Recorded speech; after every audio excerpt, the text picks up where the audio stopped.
Finally. Alrighty. I figured we would work on this, and I want to listen to Crip in Canada. And while we're working on it.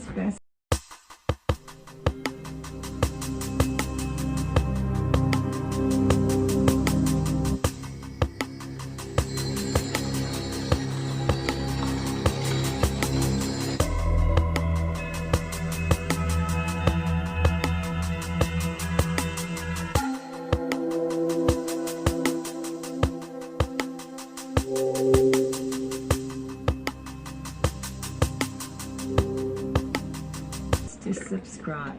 So, alrighty then. Let's get to the story.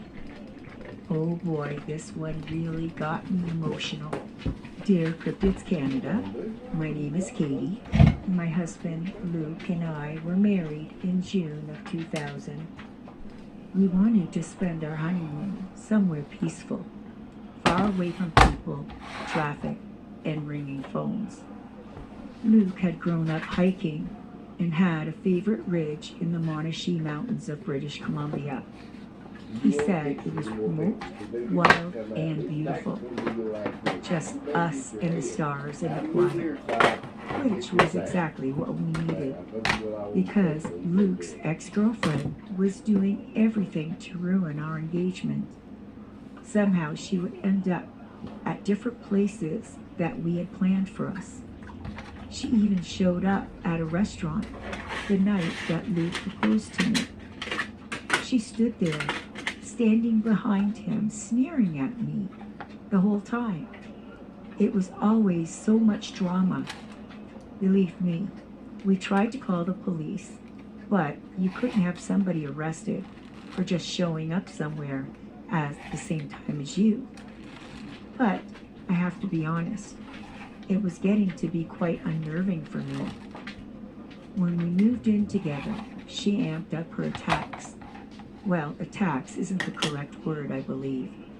She just always seemed to show up wherever we were, and she would always intrude on our dates, sometimes even starting a big dramatic outburst, always trying to make me look like the instigator. Then, for about 3 months, we had no issues with her, and we decided to plan our wedding. We hadn't even told anyone any of the details that we had discussed. And then one day, we got a call from Luke's sister congratulating us. We were surprised because we still hadn't told anybody. And then she let it slip. She had been talking to Luke's ex-girlfriend, and it was her who mentioned all of the plans that we were making for our wedding, knowing full well we had promised to keep it a secret for now. We realized she had to have access to Luke's online personal journal. Oh my God, all this time, she had been spying on us while reading his personal thoughts. Well, once we knew that, we corrected the situation. We noticed immediately that all the little intrusions into our life became less and less. So we went ahead and got married, but just to be on the safe side, we kept our honeymoon plans secret. The day after our wedding, we drove as far as the logging roads would take us. Then we hiked the last few miles to a small clearing on a ridge. It overlooked a deep green valley with another ridge that was almost identical to our side.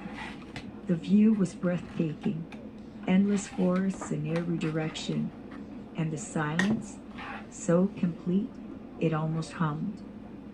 The first night, that silence was broken. It started with a long, mournful sound. It was part howl and part scream, rising up from the valley below us. Then, after a pause, another call echoed back from across the ridge in front of us. Luke froze in mid-motion, his spoon of stew halfway to his mouth. Could she have found us? We both said at the same time. Not possible, he said. No one knew except for Luke's dad, for emergency purposes. If you are even spending a day in the woods, always tell someone. When the sound continued, I looked at Luke. Coyotes, I whispered. He shook his head. No, he said. It sounds almost human. All night, those calls moved back and forth, seeming to answer each other, like voices in a conversation, but they were across the mountains. Sometimes they were just like these low grunts, and sometimes they were sharp whoops, and we barely slept at all. The next morning, we ended up sleeping in, and then curiosity got the better of us, and we went and searched for answers. A few hundred yards from our camp, we stumbled upon a very small open area, or as some people call them, a rocky outcrop. Anyway, it had a perfect view of the valley floor and the opposite ridge. We brought our binoculars, half joking that we were on our honeymoon safari, or a mission to find Melinda, Luke's ex, LOL. We sat down to enjoy the view. It really was spectacular that first day. There wasn't even a cloud in the sky. The colors were magnificent. The bright blue sky that met the green mountains directly across from us. And that's when we saw the movement. It was a flash of dark against the green pine. It was almost hidden. It always seemed to be behind the trees. And then it stepped out, maybe not even aware that there was about 10 feet of open space that it had to cross. We saw it clearly for maybe 2 seconds. It was upright. It wasn't a bear. Bears don't move like this animal did. This thing's steps were extremely wide. It took one very long step, about 6 feet long, and then the next step landed behind the trees, and it just vanished into the tree line. Then another one appeared behind it. Holy cow! Both Luke and I were in awe of what we were seeing. This one was much smaller, but it was identical in appearance. Maybe it was a family, we didn't know. My heart was pounding so hard I could barely breathe. Luke said it was a female, but I hadn't noticed that. That day, we constantly spoke about what we had seen. What a memory was created. That night, we heard the same thing as the first night. They were communicating. So the next day, we went back to our spot, and we saw nothing. We went back to camp for a nap, woke up about 4:30, and we ate a quick meal, and then made a beeline for our spot. And that evening, we actually had more action. They seemed to be meeting at a small stream that disappeared behind a small hill. We couldn't see it very well, but we could hear them, and they were enjoying themselves. Every evening, we went back to that lookout. As dusk fell, we'd hear them again. Whoops, knocks, and strange whistles. And sometimes we would catch glimpses of a shape moving between the trees. One night, I was just looking through the binoculars, scanning the far side, and I saw one of those large creatures sitting on a log with its back to me. It rocked very gently from side to side. It felt to me like it was humming. After about 5 minutes, it just got up, it stretched, and walked into the woods. After a while, I had to go and take a pee break, so I gave Luke the binoculars. He said he was focusing on the stream before it went behind the hill, and he saw 2 smaller ones sneak out from behind a tree and then follow the stream behind the hill. There's cooking. And then Commercial. there's cooking. Get ready for real adventure in the land of Anne in Anderson County, Tennessee. Pitch your tent and gather around the campfire as the sun sets. Sleep underneath the stars and wake up to miles of gorgeous scenic trip. We ended up staying there 6 nights total, and even seriously considered staying another night. But that idea was short-lived because Luke's dad would have called in the cavalry if we were late. So then, on the final night, the sounds came from both sides, above us and below us. Something big was moving just beyond the campfire. We felt as if we had been discovered. LOL. Knowing everything that we had researched afterwards, we knew that they knew we were in the area as soon as we had parked our car. So we packed up all of our gear at dawn, neither of us speaking much. Maybe because we were fearful, or maybe because we were a little sad that we had to leave. As we hiked back down the ridge, I turned one last time and saw a dark silhouette standing at the edge of the forest, watching us go. As soon as it noticed I was looking at it, it took one step to the side and it was gone. For a long time, Luke and I talked about going there, but we never got back there because he was in a car accident and developed a serious blood clot that unfortunately we weren't even aware of because Luke never ever complained, and it ended up taking his life.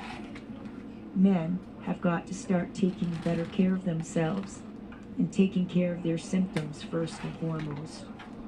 But I think about those nights often, the calls from the ridge, the shapes in the trees, and the feeling that we were guests in somebody else's home.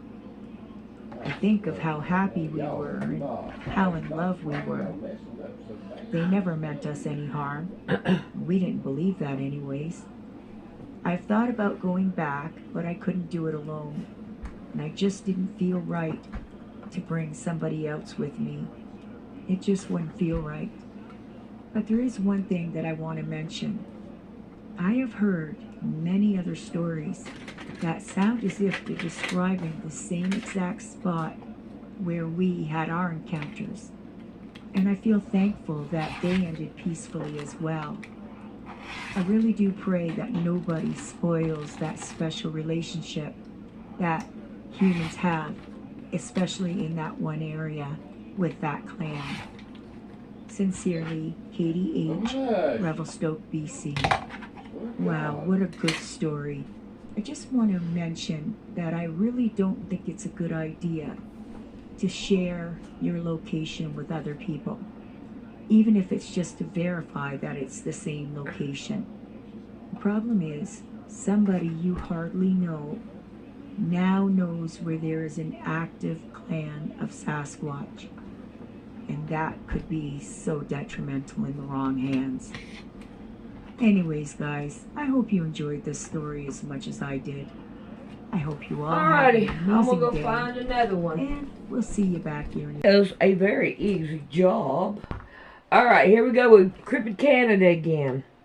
I think this first story is going to be a little bit on the short side, so what the heck, we're going to do two today, episode 37 and 38. Alrighty then, enough of the jibber jabber.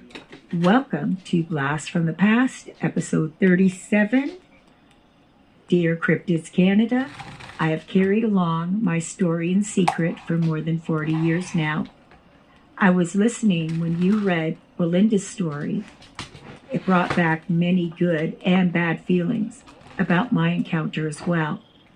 But, like Belinda said, if it helps one person, then it's worth a little discomfort on the storytelling. Well, Belinda, consider me the one person that you helped. I will also tell my story in hopes it helps someone else too. So, I was born in Georgia, and when I was 3 years old, my mother walked in on my father being unfaithful to her. My mother was a small, meek woman who was an excellent wife and mother, but she didn't speak up much for herself under normal circumstances. But I think seeing that pushed her over the edge. The next day, we took a taxi cab to the bus station and then got on a bus for Montana.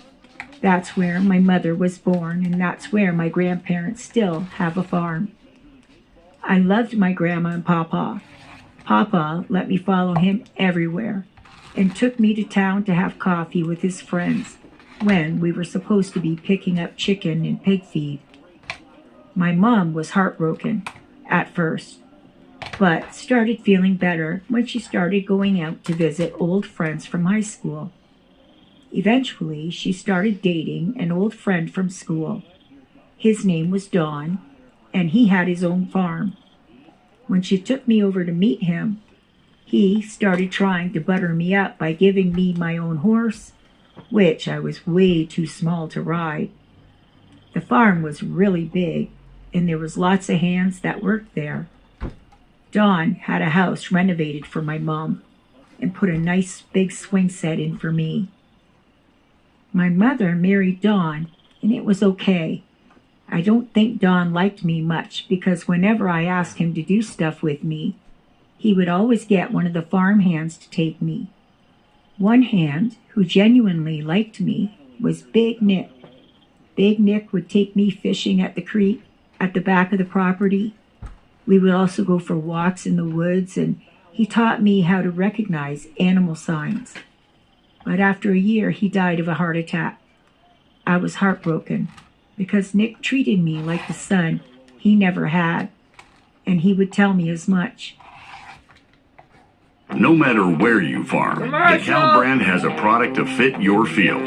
Every season is Gotta different. wait for it to Don go. didn't seem to like any of the neighbors around the farm, 'cause he always said to avoid playing with any of the kids around there. School was starting to draw near, and at dinner, he was constantly telling me to avoid the kids from around here. Later, when I asked Mom, she said she didn't feel the same way as Don, and I could play with whoever I wanted to, but not to tell Don. Then we swore to secrecy. After school, I took my fishing rod and my little tackle box that Big Nick brought me and went down to the creek. I saw a kid playing in the water on the other side, where the woods were. I had never seen kids around there, so I got very nervous. But I was excited at the same time. Maybe he was a native boy. So I went to my spot on the creek and just pretended to ignore him. I noticed he had started to toss pebbles at me, so I tossed a couple back. Then he scooped up a handful of water and he tossed it my way. I started to laugh and he squealed then. Pretty soon we were both in the water up to our knees, splashing cold water at each other. I could tell he was having as much fun as I was. Then I heard a loud growl, and my new friend looked back at the woods. He turned to me and splashed me again, and then he showed me he was having fun by showing me his teeth and squealing loudly. I realized now he was probably copying me. I splashed him back, and the growl from the woods became much louder. He stopped and looked back again. I started to back up because I knew the growling wasn't good. He ran up to me again and splashed me, and then took off running into the woods. I was soaking wet and cold, so I decided to go home.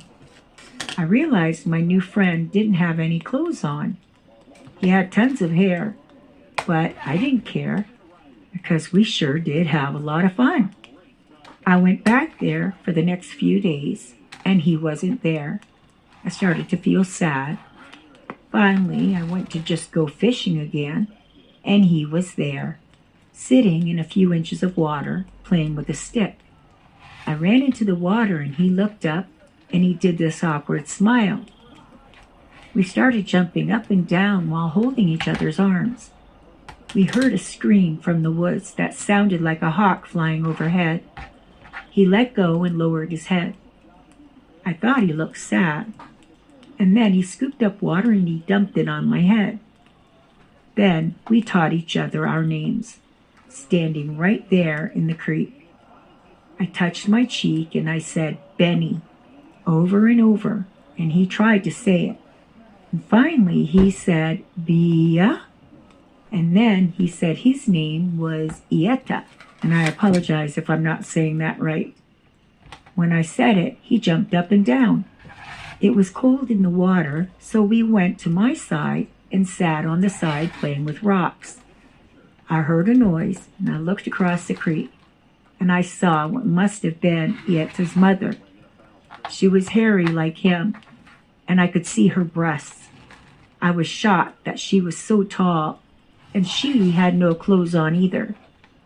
She stared at us, and I waved at her, and I could see that she had a confused look on her face. Then she did a very low growl, and Yetta looked at her and ignored her again. So she stepped forward and growled again. He kept ignoring her, so I made the mistake of pushing him forward to go listen to his mom, and she screamed and ran at me. I lowered my head. I thought she was coming to hit me. She leaned down into my face so close I could feel and smell her rancid breath. Then she screamed so loud my ears rang for hours afterwards. Then she grabbed Yetta and threw him over her shoulders by one arm, and within seconds she was in the woods and gone. I sat there stunned. The power that this mother had was terrifying. The ground literally shook as she ran towards us. I've heard on your channel someone describe the sound of a charging Bigfoot, and it makes a similar sound to a charging bull elephant. I would greatly agree. After a few minutes of sitting there stunned, I ran home as fast as I could. I was scared to death. I ran through the door and went to my room. My mom followed me, asking what was wrong. I was terrified to tell her, but finally I let it out.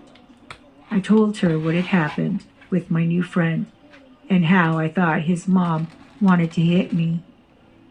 My mom was furious and called Don into the house. Don was there in a minute, 'cause Mom never spoke harshly.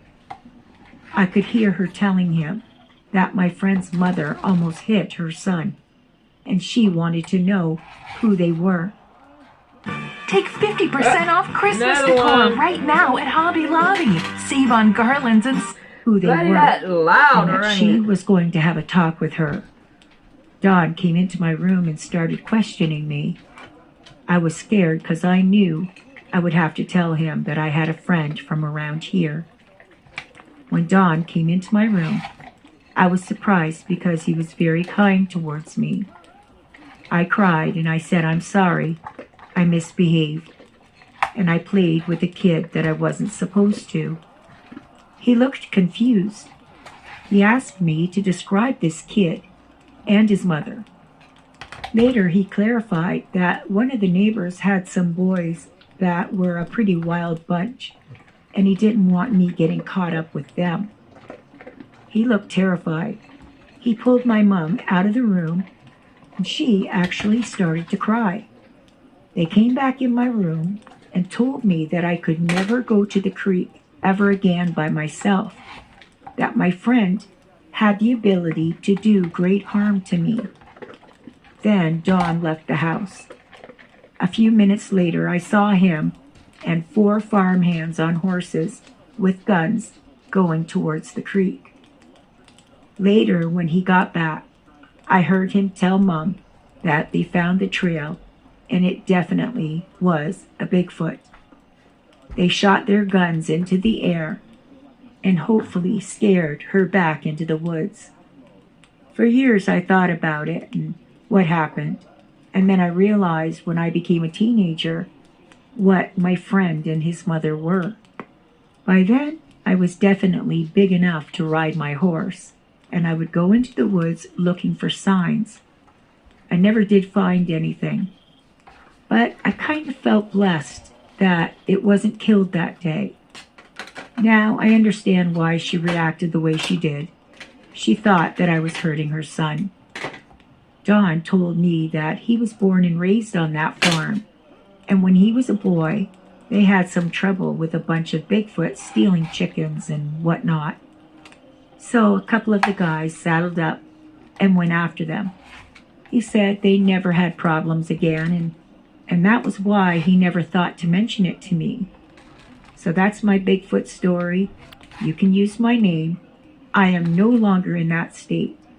Ben Chernichenko. Alrighty then, let's move on to the next one, episode 38. Hello, Cryptids Canada. I've attempted to write this several times now. I'm not sure I could even write the words the proper way to get your listeners to understand what we went through. To believe what I write has changed me beyond recognition. I am stuck in a place physically and mentally that I can't get away from. I know all this sounds like a load of crap, mainly because you have no clue what I'm writing about. The truth is, CC, I don't know myself. So all I can do is lay it out in front of you and leave it to you and your listeners to decide. Please understand, I am not from this cryptid world. I had just recently started researching for answers to find out what we witnessed. My wife Lynn and I are in our mid-30s, and our son is 9 years old now. At the time, he was about 4 roughly. My wife had been left a piece of property in the state of Washington. We never thought about the property, really, until our son started showing signs of autism. We started researching and getting advice, and we decided we wanted to live a cleaner way of life. We wanted to grow our own produce and raise our own meat. Because I worked from home and technically we already had this property, so we decided to go on a road trip and check the property out. Well, let's just say it was exactly what we wanted. There was an old farmhouse that was falling apart, so we decided to invest our money into buying a trailer to live in while we built a new house and started cleaning up the land for some livestock and to plant our gardens. It was coming on the end of summer when we started selling basically everything we owned. We hired people to tear down the old house and clear out the land closest to the house so we could move up there by the middle of fall. Then it would be ready by spring to start building and planting. That was the plan. There was woods surrounding the house except for a couple of acres of land that we would use for a barn, a chicken coop, and gardens. I'm telling you all of this because it wasn't just a simple move. We literally gave up everything so we could start anew. So that once we moved in, we were 100% invested. I can't say that we had any experience at all, but we had started researching and pretty soon we had the regular homesteaders that we followed online for info. We were pumped and ready to roll. We moved into the land as planned. We started going for hikes because we were so bored, not really having anything to do. We got one of the guys with the bush hog to break a trail through to the woods for us. Otherwise, we couldn't get through to the woods because the weeds were at least thigh high. This was pretty much our only source of exercise, besides running up and down the dirt road that we lived on. That first winter was gruesome. It rained and snowed constantly. We were basically indoors most of the winter.